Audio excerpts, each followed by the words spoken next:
William Ury and Roger Fisher, founders of the Harvard Negotiation Project, highlight in their book, Getting to Yes, that major negotiation errors stem from three main areas: perception, communication, and emotion. Starting with perception, people don't perceive reality objectively. Instead, they view it through their personal filters. This is similar to how voiceover artists use filters to alter their voice recordings. Every statement is processed through these filters, which are shaped by individual viewpoints. For instance, consider a situation where a tenant claims, "I always pay rent when requested," but the landlord's view is, "She only pays when I remind her."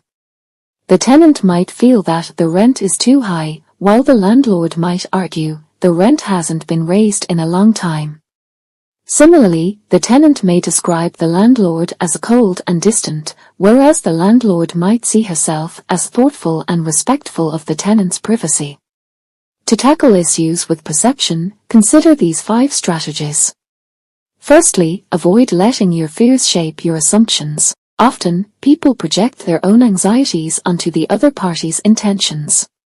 For example, if someone offers a ride and takes an unfamiliar route, you might interpret their actions negatively because of your own fears.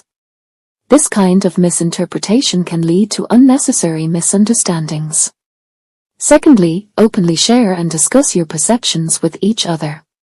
Explain how you see things and inquire about their perspective. Thirdly, try to put yourself in their position.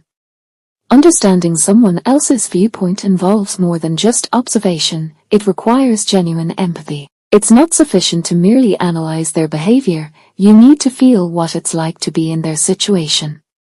Fourthly, refrain from blaming others for your issues. Instead of accusing someone of breaking their promises, communicate your feelings of disappointment. Rather than labeling someone as racist, express that you feel discriminated against. This method helps convey your point without triggering defensive responses. Lastly, involve others in crafting solutions. When people are included in the process, they are more likely to accept the outcomes, even if they aren't ideal. For instance, if you assign a task with significant responsibility to an employee without consulting them, they might resent it.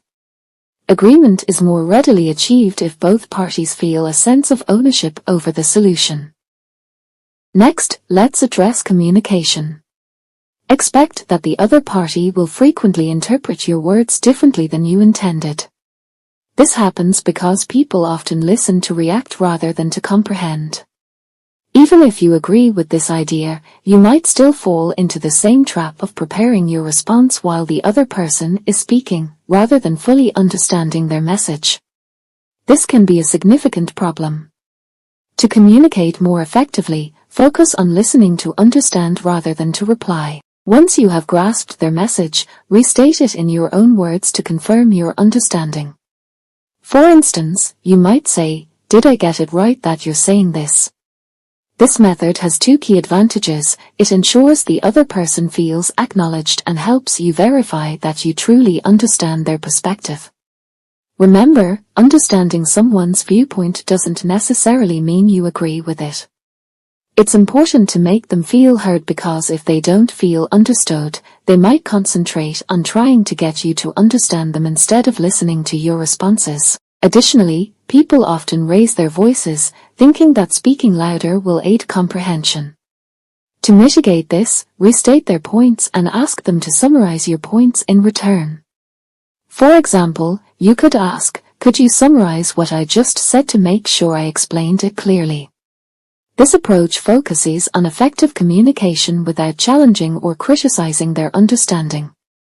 Finally, let's talk about handling emotions. In conflicts, emotions can often overshadow the words spoken. Parties may become more focused on arguing rather than resolving the issue. Emotions can provoke further emotional reactions, which might disrupt the negotiation process. To manage emotions effectively, start by openly discussing both your own feelings and those of the other party.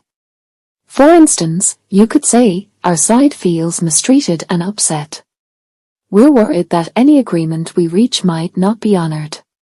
Whether or not this concern is justified, it reflects how we feel right now. Are your team members feeling the same way? Secondly, give the other party the opportunity to voice their frustrations.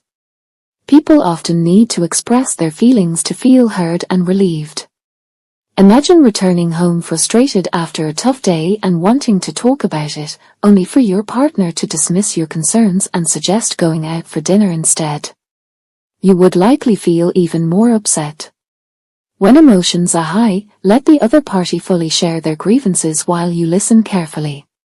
Encourage them to continue until they have expressed everything they need to. Addressing emotions first helps to ease tensions and facilitates more effective collaboration. Once emotions are acknowledged and addressed, people are more likely to work toward a solution. If emotions are not dealt with initially, they may continue to resurface, leading to further conflicts. Earlier, I mentioned that this video is based on the book Getting to Yes.